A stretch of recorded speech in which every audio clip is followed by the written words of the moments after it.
Good evening, everybody. Welcome to Out the Box series. We're here at Taste Radio, where culture meets entertainment, and I have a very special guest this evening. It's one of my good friends.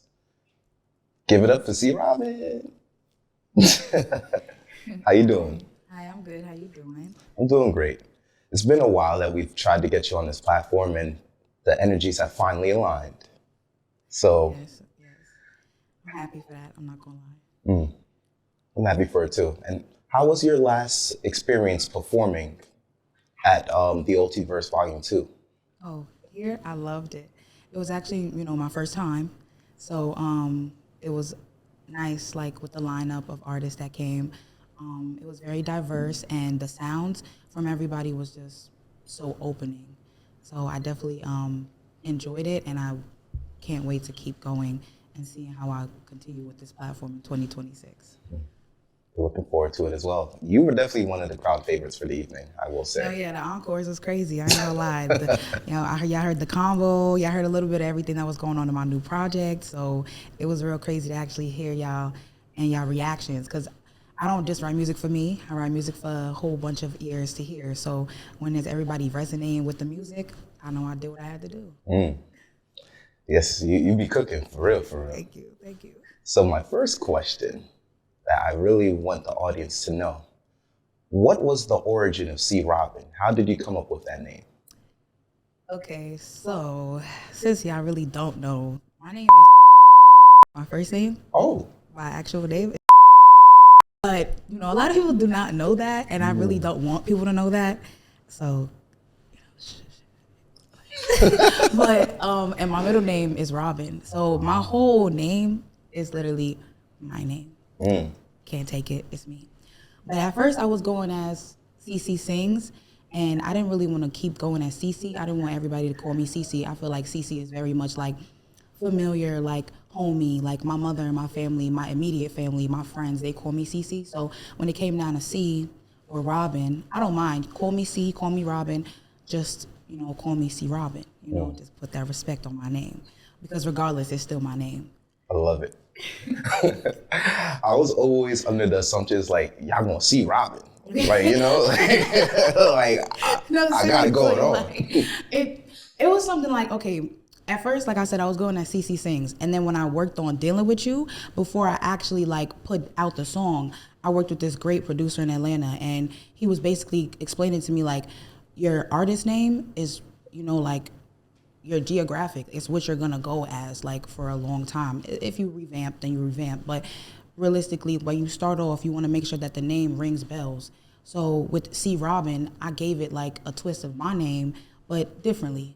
So it wasn't like you just call me, you just call me Robin, and I didn't want to just have one name. So I just put both together, and I came up with C Robin. Very unique origin. Thank you.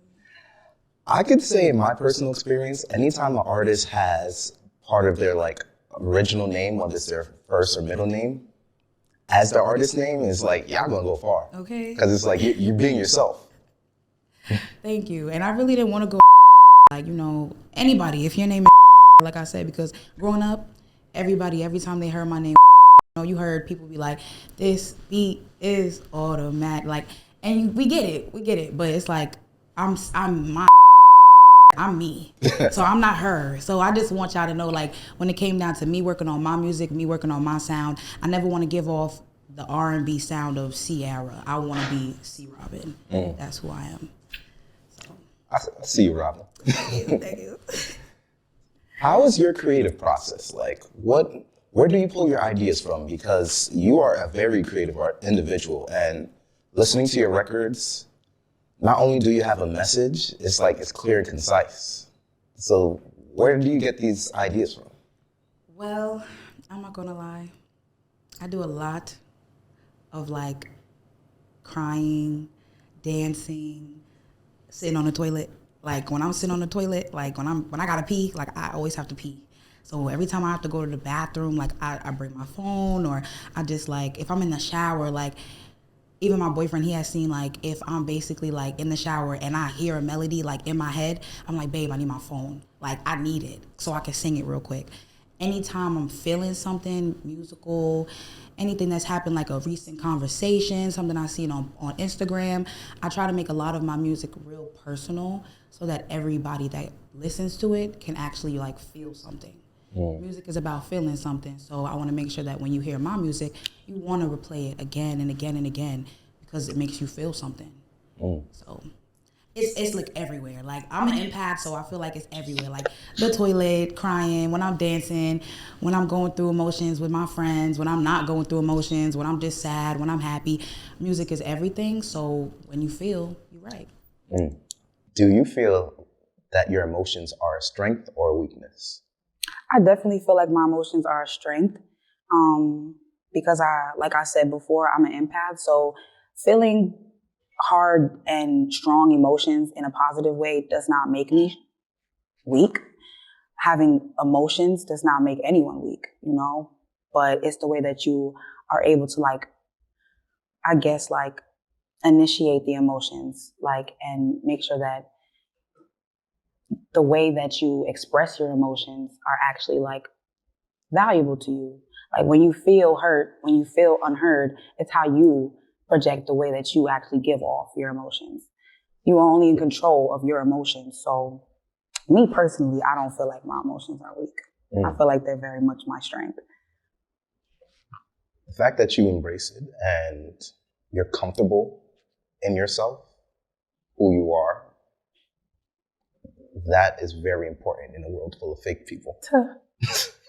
And I'm a Leo, you know, I feel like, you know, it'd be like, you know, the Leo in us, it's the confidence, but it's also like cockiness, but it's also like arrogance.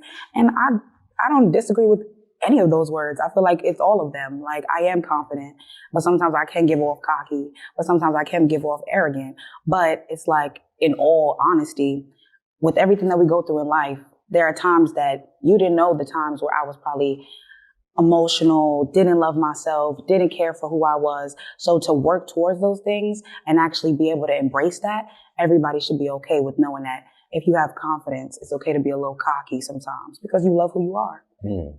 Love who you are. I know you love who you are. I definitely do. You exude it.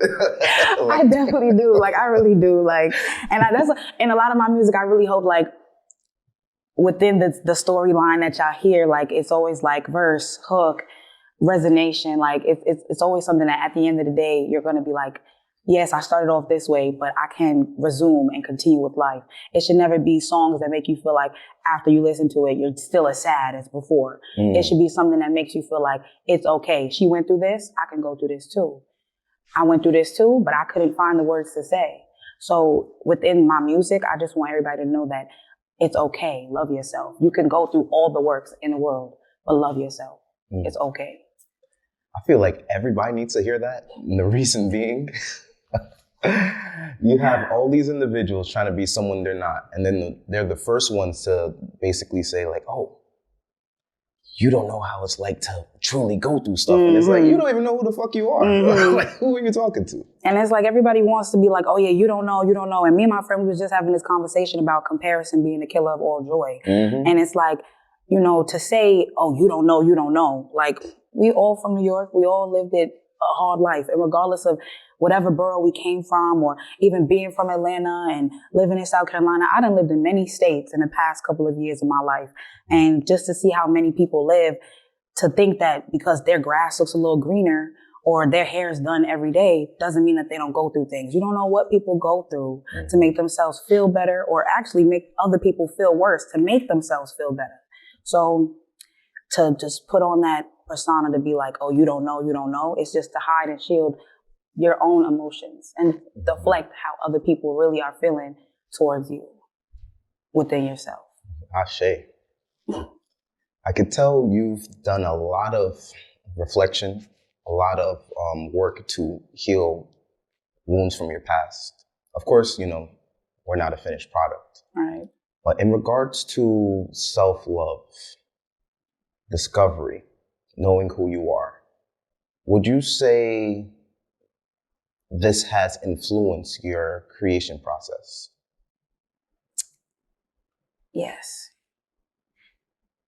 it has. Like, I ain't gonna lie, every time I write a new song, I see the growth within my life.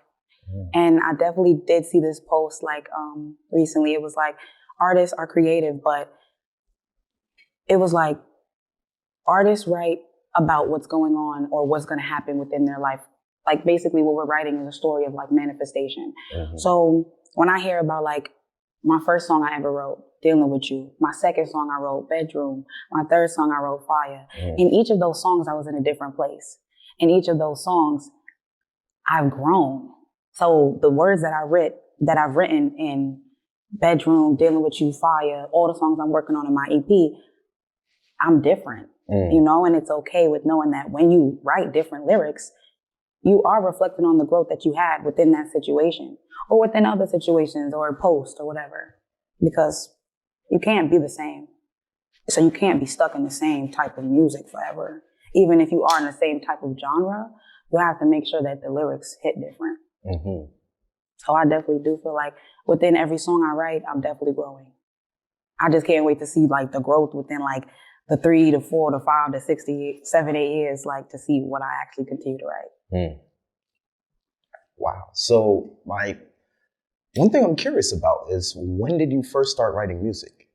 Because it seems like you've been doing this your whole life, low-key. I have. I've been making like sounds out my mouth, honestly, yelling, screaming, singing, since I was like maybe like 2, 3 years old. Like it was never a time like in my house, like my mother's Jamaican Chinese and my father's Panamanian. So it was never a time in my life that music wasn't something that we wasn't like listening to. Saturdays, Sundays, you know, my mom's waking us up 7 o'clock in the morning. We listening to music.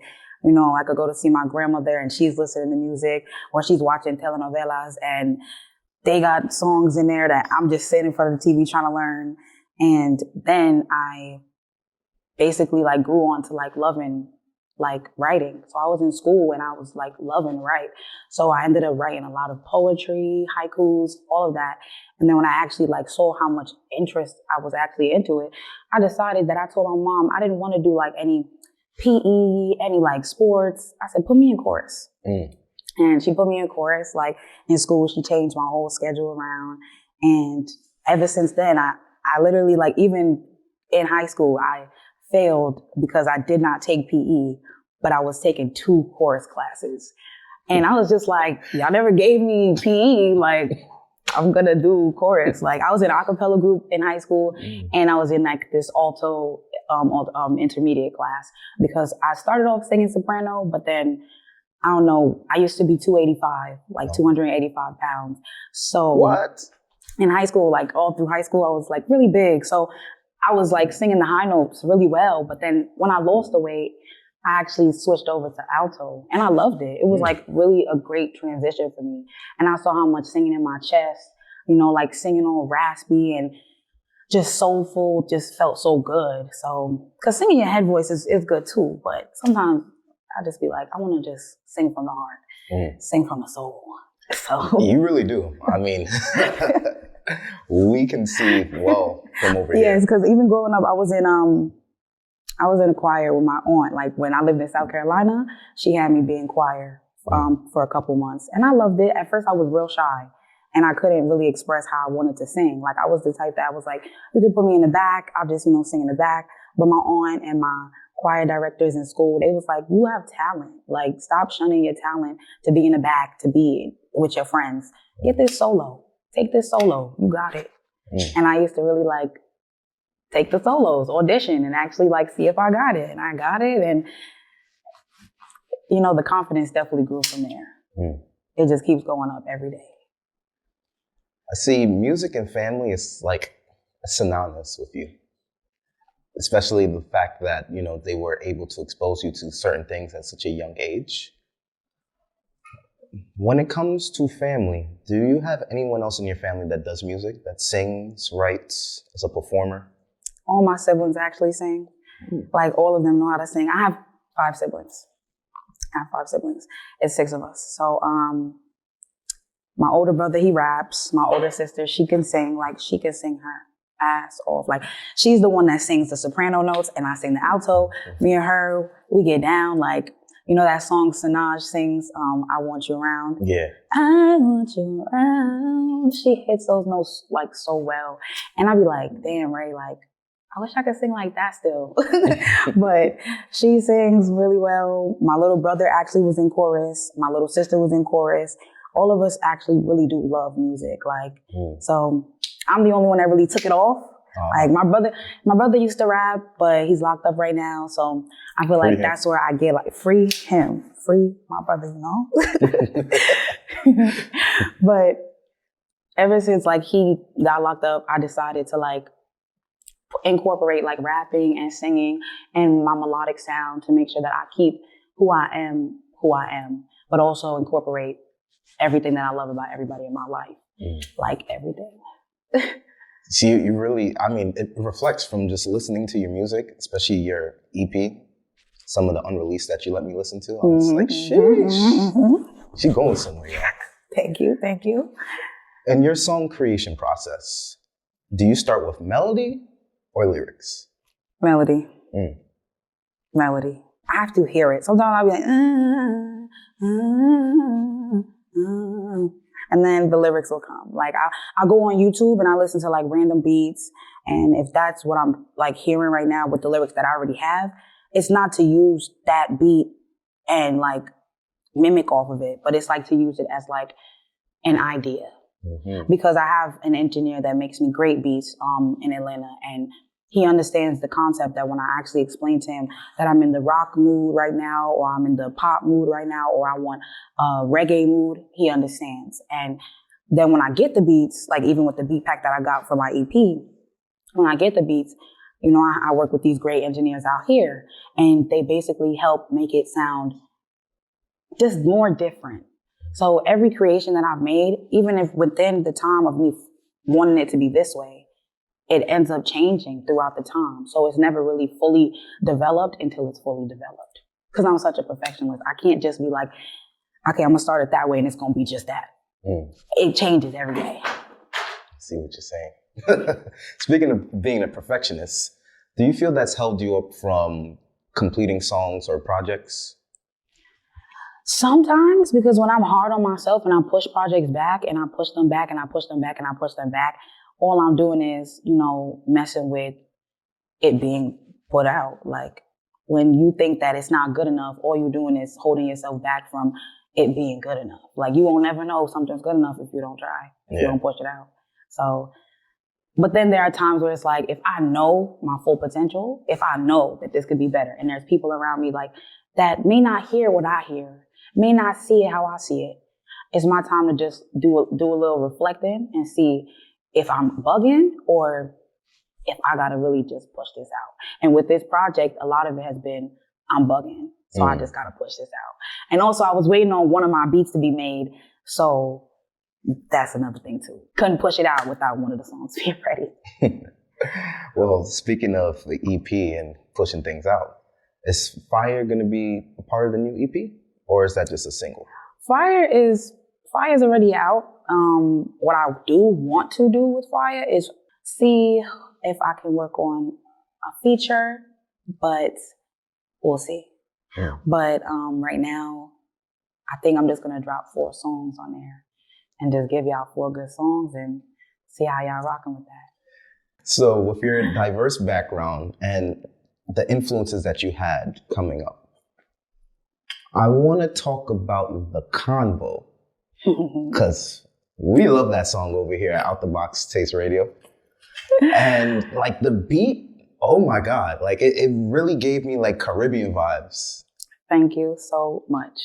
I'm not gonna lie, I got that beat pack after I dropped Fire. Like when I dropped Fire, I text my engineer in Atlanta and I said, I need a beat pack with like some reggae, some R&B, some pop, and I just need you to throw some energy in there. He sent me a whole bunch of different beats. Like there's a different beat that I'm also working on. I'm working on with another artist. And it's just, I'm just trying to bring back that, that 2000s R&B, reggae, reggaeton, just everything all in one. Like, and with The Convo, I actually got it revamped from one of my engineers out here. And when I went to the studio with him, I went to a group session in like January, and he heard it, and I started singing, Can I enter your time? And then the guy that was actually on it, it was an idea. He was like, I have something for this. And I let him go in the booth and he started singing. And I was like, oh yeah, I need that. Keep that. Keep that. Like every little piece that was there, that was added, it was just so like magical. Like I'm not gonna lie, like that was a great session for me. And even to know like that beginning, like when he did the drop, when he did the drop and then he dropped it 3 more times, I was like, do that again. He's like, yes, that. And then even when he, at the end, when it starts off and it's like, it pauses and everybody claps and then it's like, da-da-da, da-da-da, da-da-da, and it's just like, I wanted to give a song where it's like, I'm tired of people listening to music and not actually want to dance. Everybody always want to cry, sit and smoke a blunt, or just listen to it over and over again because they like that beat. And it's like, where's the dancing? Where's the songs that actually made y'all want to whine, dance, move y'all feet, and feel good? So with these songs, like the name of the EP is called Mixed Emotions, but it's like it still gives off a lot of different things that you're gonna want to hear. You segued it perfectly into my next question, which is your sound carries a mix of emotions. What's the main vibe you want your listeners to feel when they hear your music? All of them. All of them. I want you to hear all of them. I want you to feel happy. I want you to feel sad. I want you to feel confused. I want you to feel like somebody playing with you, but they shouldn't play with you. I want you to feel all of them. Every single one. Because, like I said again, I'm a Leo and I take big pride into that. I rep it like it's a gang, And with me writing the songs that I wrote, I took my time to heal and reflect and do a lot of the things that we just talked about, because who doesn't need to do those things? When you write music, like I said, you don't want to sound the same. If I write every song sounding like Dealing With You, I'm going to sound like I'm heartbroken forever. And I don't want to sound like Love Keisha, but I don't want to sound like Keisha Cole. Every song I shouldn't be heartbroken, Yeah. It should be some resolution. So I want you to feel all of them, but I definitely want you to feel like at the end of each song, like I said, it's okay. You got this. I say to that. You got this. And speaking of emotions and everyone feeling everything, right? Us Caribbean folk, or us throughout the diaspora, right? But since we have Caribbean heritage, we could kind of focus on that. For the ones who don't really feel emotions, right? Like, for example, let's say Delroy's listening to music. He's like, emotions? You don't have that? What do you say to him? To the cold-hearted people? Well, you don't have to have emotions, but you just have to listen, all right? And if you feel something, that's all I want you to do. Because if you don't feel the emotions, then that don't got nothing to do with me. I wrote for me. This was for me. And you have to be harsh, because a lot of Caribbeans is going to come off like... But it's so true. That's not my business. I write the music for the people that want to listen. There's people that listen to tech music. There's people that listen to rock music. And in all reality, even if you feel like you don't resonate with that music, they feel something. So the people that's going to hear my music, the audience that's going to like it, that's who I make the music for. Not the stubborn Jamaican people, them.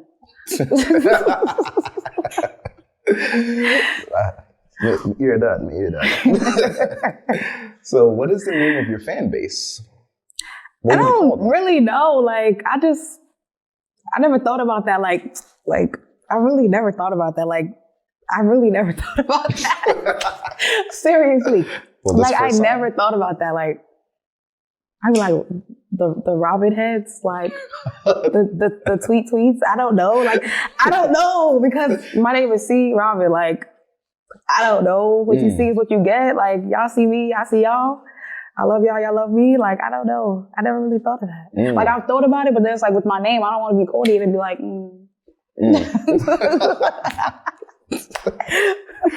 the Robinators and some shit like that. Like, I really don't want to do that. That sounds like a basketball team. Yeah, it just sounds crazy. Like, I don't want to do that. So I'm thinking about it, because like right now, all I'm big on is like who supports me. I support who supports me. Like, again, with like resonating with me, like, but again, like I never really thought about like the people that support me. Like, oh yeah, like, certain artists have that. Like, I don't know. I didn't think of that. It's a good question. I gotta think about that again. When it comes to collaboration with other artists, how do you approach those kind of records? I need to hear the beat. Obviously, I don't just work with anybody, so I have to feel you out. We've had to at least have had personal, like, in-person, like, interactions. I can't just be like, oh yeah, let me just work with anybody. I don't do that because, like, again, I'm an empath. So if I don't want to be in a studio with you for 3 to 6 to 8 hours, it's most likely this song's never going to get finished, like, ever. So if I feel some type of connection with you, if I feel like you're a brother, if you're a friend, if you're a sister, if you also are a good artist that has great professionalism, because there are artists that are good artists, but they're not professional with the way that they carry themselves. So it's like, if we can't set up times for studios, if we can't actually get things handled, I feel like this project, this single, this record is actually a waste of my time. Me putting these lyrics into something is a waste of my time. I don't like my time to be wasted.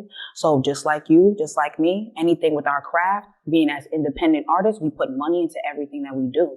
Every single thing that we do. So cover art, shows, me basically feeling like sessions are not going to get booked. Like certain things, if I have to like literally put down certain things on a list that does not work with me, does not work with you, I can't work with you. So when it comes down to actually finding artists to work with, I first need to hear the beat. And I also need to know, with us working together, since it's our song, what's the concept of this song? Because I don't ever want it to feel like, yes, it's a feature, but if you put lyrics on here, I put lyrics on here, it's our song. Yeah. You know, so what's the concept? What is the concept of this song? What do we want the people to hear? What do we want them to feel? And if you don't got that, I don't think we need to work on this song. I respect it. You're very serious about your energy and your time. Yes. And you really treat this like a business, like as opposed to just a hobby. It's not a hobby. I've been doing music all my life. It can't be a hobby. It's literally something that I'm passionate in. Like, I love music. When there was times that I really didn't have nothing, nobody to talk to, nobody to listen to me, I had music. So I want to be able to be that voice for people that don't have nobody to listen to them, don't have nobody to care, and that can actually like feel something from my words. I just want timeless music. I want music that I could actually like have for generations to come. Yeah. When did you first realize that music had healing properties? When I was a kid, like as a kid, like you listen to a lot of like growing up, like I'm thinking of a song right now. I don't know the name. I think it's Serious Times. These are some serious times. Like it's a Caribbean song, you know, and a lot of music. When you see the stories and you see the streets and you see the energy that comes off from Jamaica, Cuba, Panama, just even in New York City, like. We was just watching the documentary of like Diddy and just how Biggie and Tupac just made so much music within the short period of time to make New York City feel something, you know, like Brooklyn, Queens, the West Side, Cali, just music felt like resolution. So I never, not one time felt like music wasn't something that didn't make people feel like it was something to also bring united and also separate.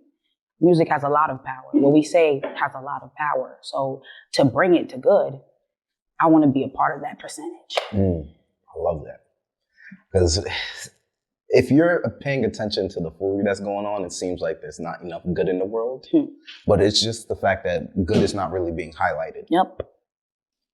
It's not normalized anymore. The weirdness, the fakeness, the shadiness. Like, I literally have a freestyle that I'm working on right now, and it's like, I realized all I needed was me. You know, like, it's literally one of the lyrics, all I needed was me. Like, I see how bitches could be, for real, for real. Like, I see how bitches could be, men could be, people can be. And eventually, like, yes, it's, you know, it's a grimy world, but it doesn't always have to be that way. Love should be assuring. It shouldn't be tough and fake. It shouldn't be. If you say you love me, you should assure it. You shouldn't make me feel like I have to question it. So that's deep. That's very deep. Because I would say with love, right? A lot of humans really have different concepts of love. They think that love has to be toxic, that it has to be draining. Right. So, have you ever written a song about toxicity and love? I get told from my boyfriend that what's gonna call it, the combo is a little toxic. I get told that's a little toxic. That's a bigger though. Shit. It's really I get told like women do is toxic. I get told a couple of songs that I wrote recently, like I got this song it's called Tossing and Turning, and it's like what does it say? What's the lyrics? I forgot the lyrics. There's so much lyrics y'all will be writing. It's like, but it was like, I allow for you to come into my life. Fuck myself up when my feelings intertwine. Got me feeling like my feelings were alive. Now it's only right I go what's inside. I go what's inside. 'Cause you were alive. You came into my life with the disguise. Now it's only right I go what's inside. But in our reality, like in the beginning, I'm literally tossing and turning and I'm thinking about how to get the fuck away from this motherfucker, because you said you cared, you said you liked me, but you wasn't moving that way. And I really wrote that song for one of my ex-best friends because she was dealing with a lot of like relationship issues, problems, and toxic women. So I was just like, girl, like, stop dealing with these bitches that don't really care about you. Stop tossing and turning. So the song is a little toxic, but again, it's a resolution. Like, you can go through this, it's okay, but move on. Move on. Nobody wants to ever move on. And I feel like the biggest thing with toxicity is learn to stop breaking your own heart. It's okay to know that you had somebody in your life that you cared about. They showed you certain things that you learned from them. They helped you get a car. They helped you learn how to drive. They helped you do certain things. But to put so much praise on a person, that's when it becomes toxic. When you feel like now you need them. Want and need is two different things, you know? And to want somebody is to care for them. To know that you wanted them, they want you. Y'all both can add value to the table. Once it becomes now it's a codependent thing, one person is more caring for the other than the other, it's not going to end well, and it's probably not going well. So it's time for you to stop breaking your own heart, realize what you're lacking, what they're lacking, and move on. Because I watch Karamo a lot, y'all. A lot. Y'all should watch it. It's real helpful, you know? And it's people unlocking phones, thinking that they got people that really care about them, assuring in their face, but are lying and deceiving behind doors, you know? And it's like, you never know who you really are dealing with. So once you really do see the true colors, leave them alone. Because breaking your own heart and telling yourself that they care, but you know that they don't care, you're the one that's really at fault because you allow this person to keep breaking your heart. And that's not love. And if you know that, if you really self-love, you do some reflection and actually love yourself, you know that telling anybody no is not telling them no. It's telling you yes. So start telling yourself yes and be okay with telling other people no. Man. And love yourself. You are a very wise soul. Were you like a counselor or something? I was not, but I feel like I was supposed to go to school for like being a like a therapist or psychology. Like I really do love to talk to people. I help people now. Like I'm a home health aide, and I'm working on getting my RBT to work with children like that's autistic and everything. So helping people is literally always something I love to do. But giving advice, you can always give somebody some advice. Like you can give the advice, but after that, it's like, hey, I can't make you do the footwork. So if all I know that I gave good advice, I did my part, I made you feel complete, and we good.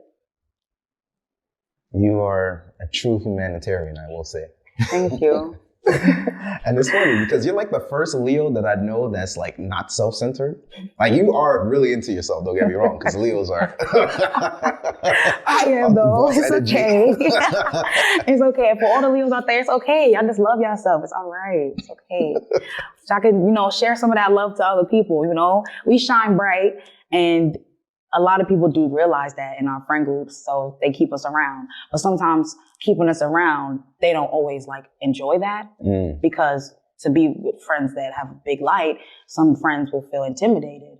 So instead of them actually like, verbalize that, they kind of like keep you around, but they don't really care for you as much. So I'm learning how to just, have the power of discernment and to make sure that the people in my life have as much light as me, because I don't want to just be the biggest light in the room.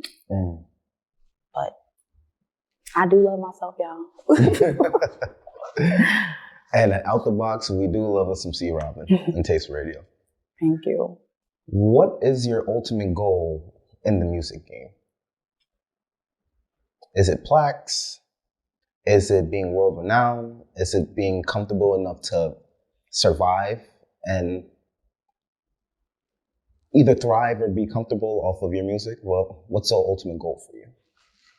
Honestly, I just want to make music, be heard, spread my voice, and make sure that me and Mons is taken care of. Like, yes, within the plaques, within the music, within being seen, that's all great. But I want to make sure that within me making music, I can live good, yes, stay out the way, and just, like continue to do what I love. Like, it should never be like a popularity game. Like, it should never be like something that I'm like forcing for the fame. I want it all to come natural. So I just want to make my music and be able to, of course, make some funds off of it and take care of my people. Because I want to buy my mom a house real soon.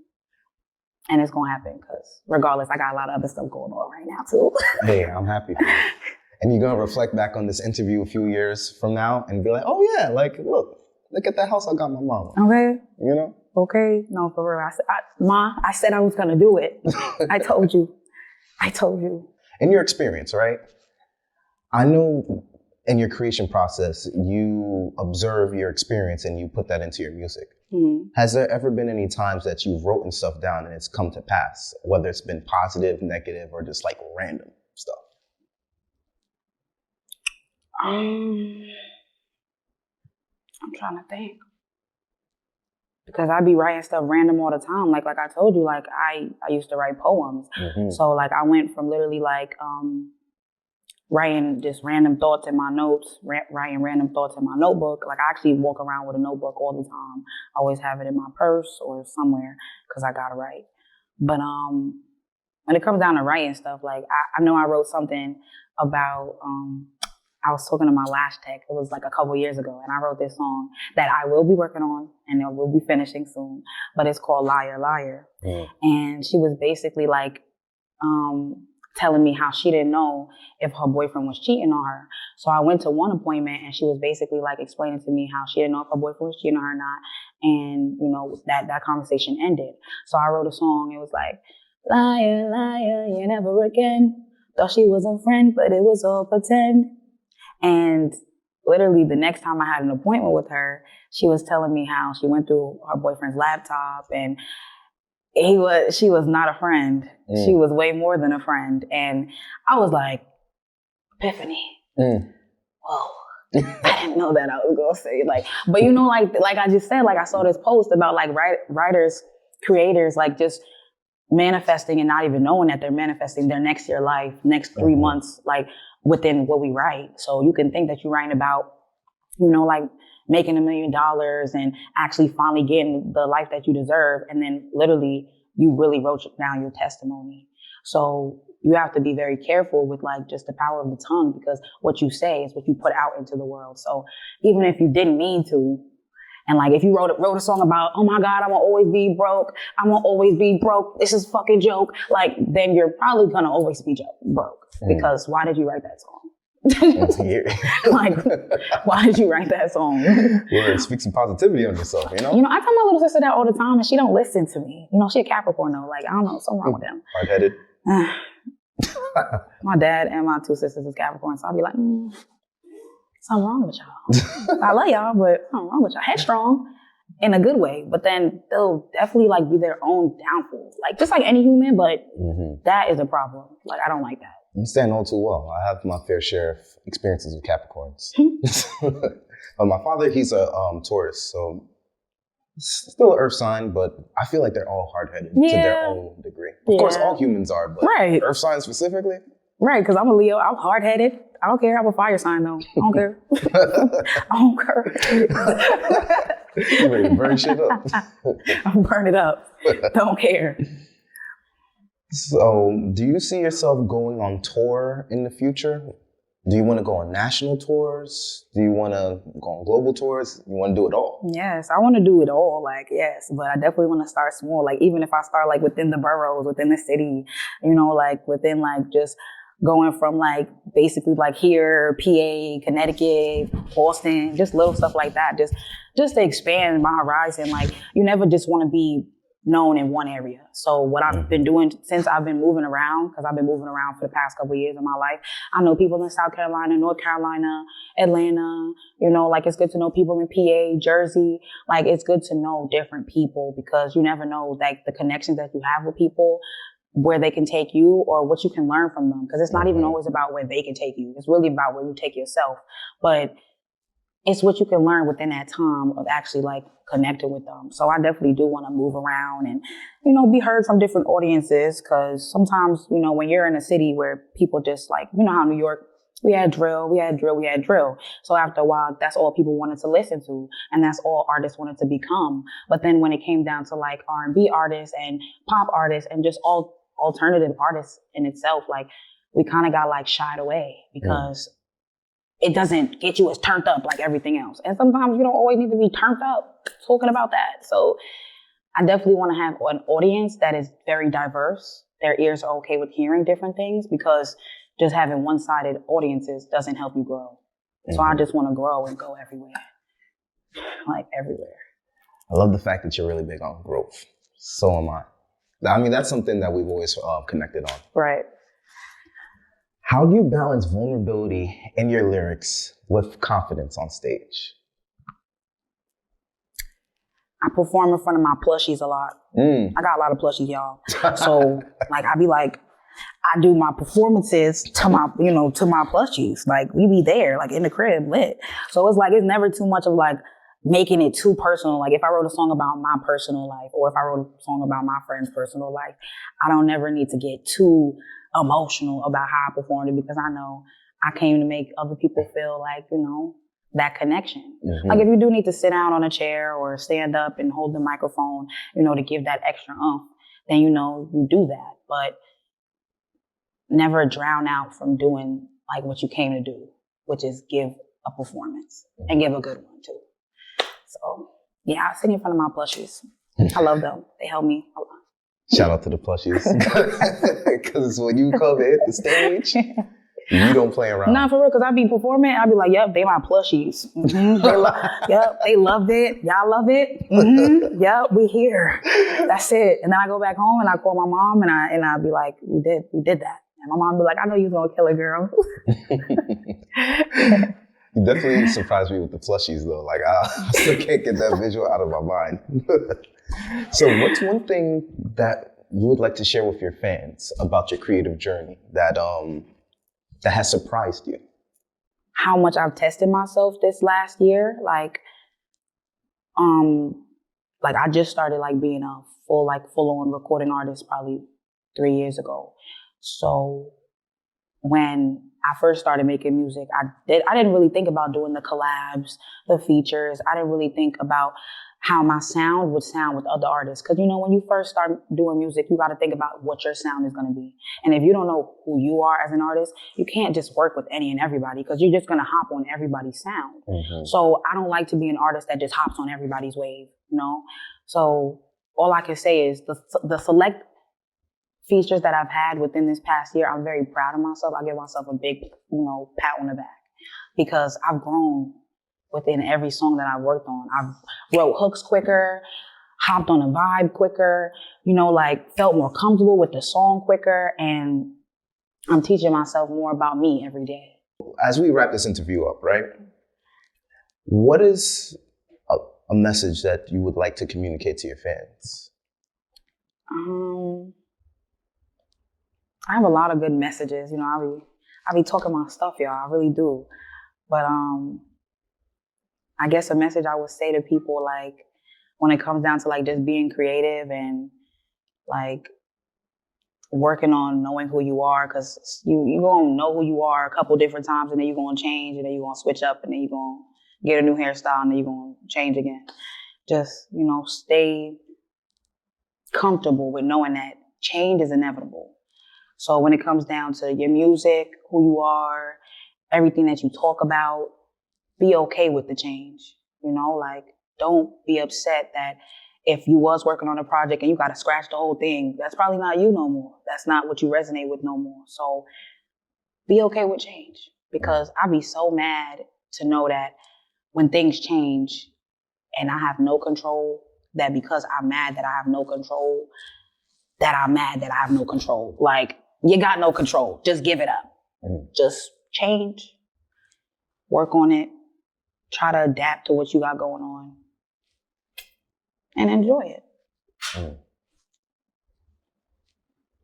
And is there anything that we should be expecting from you in addition to your EP? My EP is dropping soon, y'all. It's called Mixed Emotions. It's dropping soon. And y'all can follow me on I am C Robin, IMCIROBIN, for all the new alerts and everything that's going to be happening. And you can find me at JDThePlug_22. So, one last question. What would you tell your past self? The little Robin, because I ain't going to say the government. They got to pay attention to the beginning of the interview, you know what I mean? What would you tell the little Robin? What I tell little Robin?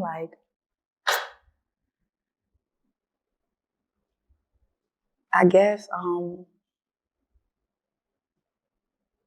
you're not wrong for having all these plans. When you overthink and when you feel like it's too much on your plate, just take a breather. You had this all under control. You're not wrong for thinking that being the chosen one of the family, making changes, is too much. It wasn't too much. I definitely would tell myself that younger, because I definitely do believe that now. Thank you. That was a very powerful message. But one more time, where can the good people find you at? You can find me at I am C Robin on Instagram. And on TikTok, you can find me at C.Robin.